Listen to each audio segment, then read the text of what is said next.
দর্শক শ্রোতামণ্ডলী, মাধবপুরের নিশান এনজিওর লেনদেনের ঘোষণা, পরিচালকরা পালিয়ে যাওয়ায় গ্রাহকদের উৎকণ্ঠা।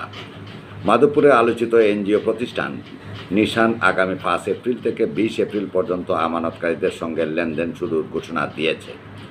এ বিষয়ে এক নোটিশ জারি করে অফিসের দেয়ালে লাগানো হয়, যা দেখে গ্রাহকরা কিছুটা আশ্বস্ত হলেও সংশয় রয়ে গেছে। তবে ঘোষিত লেনদেনের তারিখের আগেই প্রতিষ্ঠানটির পরিচালক মঈনুদ্দিন বেলাল ছাড়া আরও 5 জন পরিচালক গোপনে পালিয়ে গেছেন। যাওয়ার আগে অফিসের প্রতিটি কক্ষের তালা ভেঙে মূল্যবান কাগজপত্র ও নগদ টাকা নিয়ে যায় তারা। পালানোর সময় মঈনুদ্দিনের স্ত্রী আমেনা বেগম ও বাসার গ্রিল কেটে সটকে পড়েন। ফলে প্রতিষ্ঠানটির অফিস এলাকায় তীব্র উত্তেজনা ছড়িয়ে পড়েছে। এনজিওটির নির্বাহী পরিচালক মঈনুদ্দিনের সঙ্গে এ বিষয়ে এক সাক্ষাৎকারের ভিডিও ইউটিউব প্রকাশিত হয়েছে।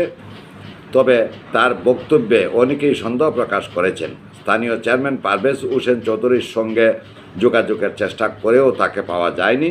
আমানতকারীদের মধ্যে বিশেষ করে মহিলাদের সংখ্যা বেশি।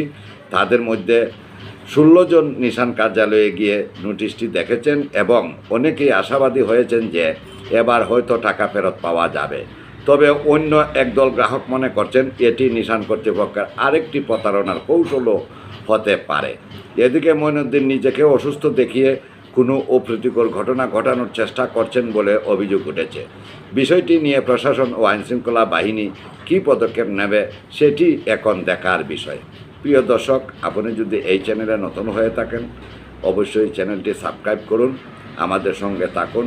এমনকি নিশান এনজিওর পরবর্তী আপডেট নিউজ পাওয়ার জন্য আপনাকে সাবস্ক্রাইব করা জরুরি।